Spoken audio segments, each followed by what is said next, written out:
Hey guys, this is Project Dave playing some Touhou New World. So this is, I assume it's the same developers as the Touhou fighting game, which I played a bit, like two and a half years ago, I think, and actually made a combo video for.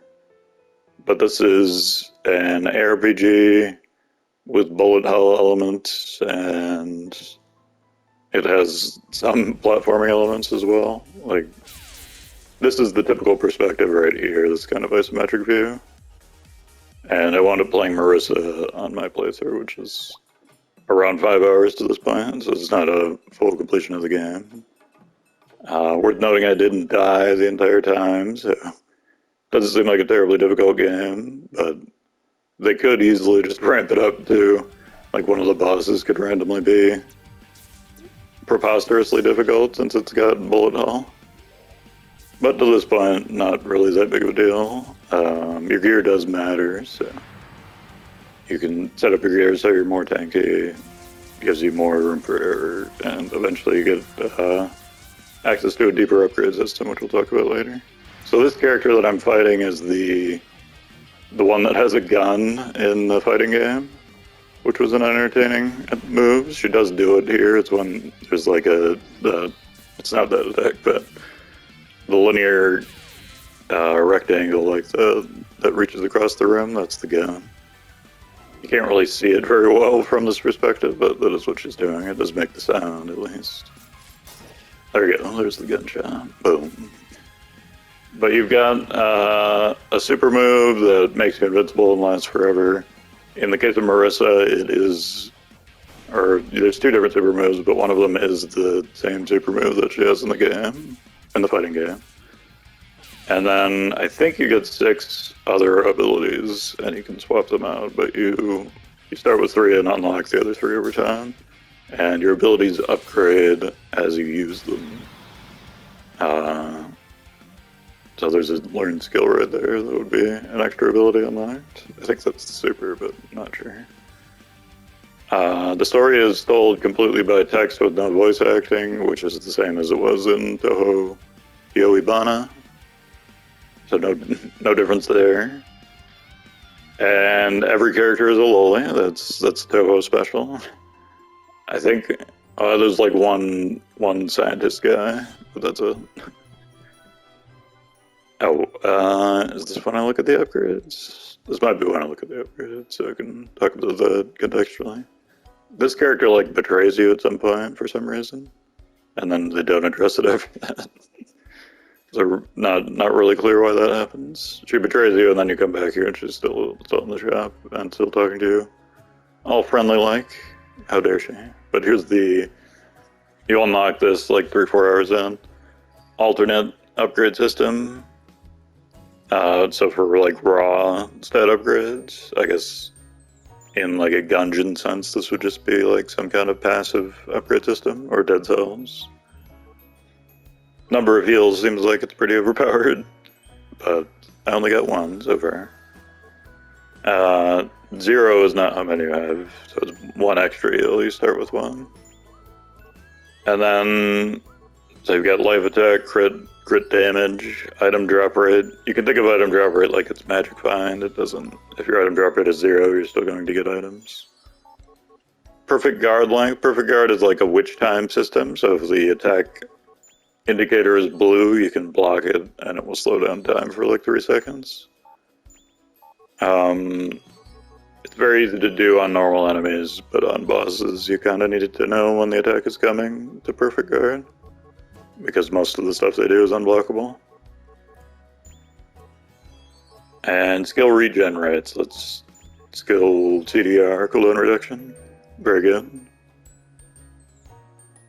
I haven't been able to like I just get gear that's pretty good. There's one set of gear I have that has a downside of you do less damage, but you have 25% more health, which seems like a good trade-off, because it's not that much less damage. And I think the attack on the weapon only affects the actual attack, whereas crit will affect everything.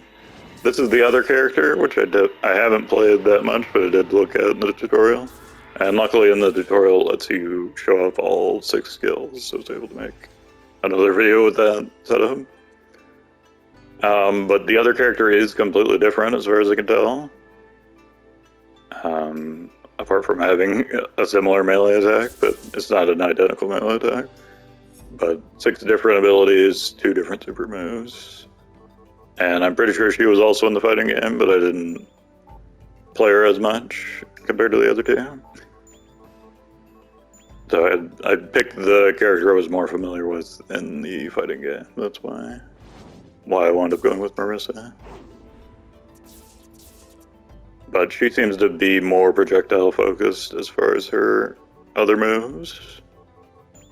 Almost all of them are projectiles, whereas I did wind up using projectiles with Marissa, but she does have like a broom charge and stuff like that.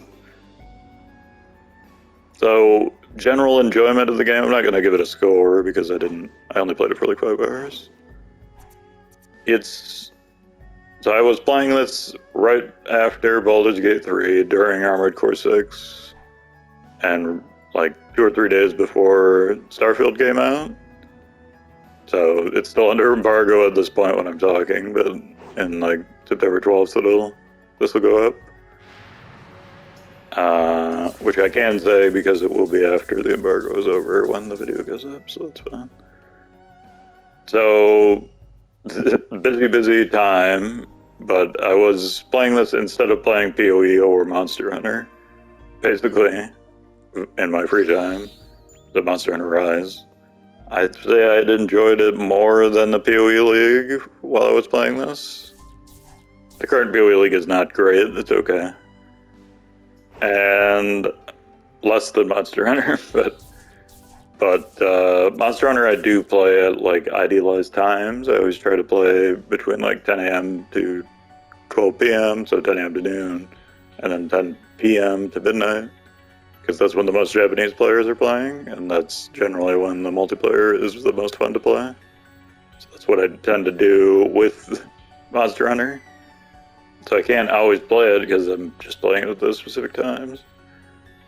So, will I finish this game at some point? I think I probably will. It was fun enough. I like this style where you're using the same isometric view but turning it into a platformer for a level. That's a cool concept. Like Nier Automata did this, for example.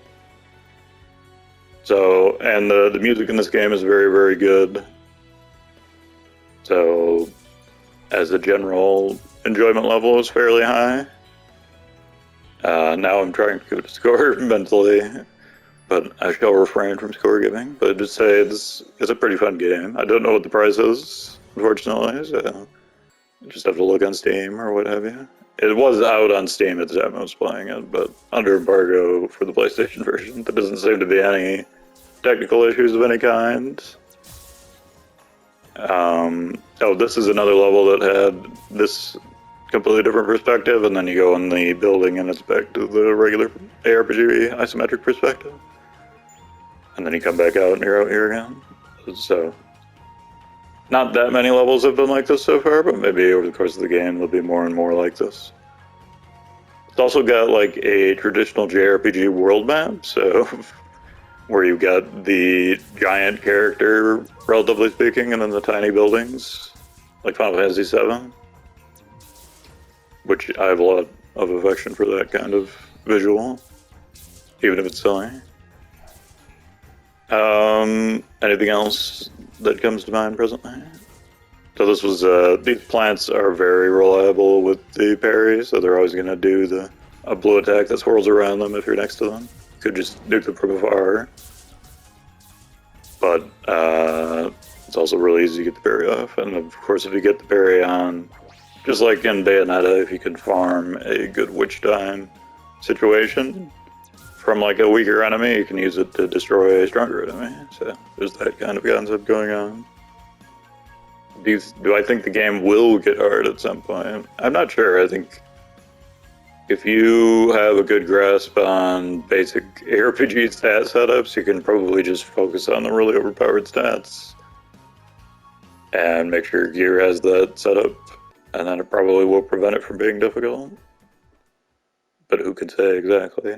I don't know how many of the characters are from the fighting game, At least the version of the fighting game that I played, because there were 8 or 10 in that version, I think. I'm pretty sure it was that number. It might have been a little bit more. And there are, so far, like, at least 15 different lolly characters in the game, so who knows how many are represented in the entire game. I haven't seen Patchouli, the Salty Bed special. No Patchouli so far. There was also no Patchouli in the fighting game.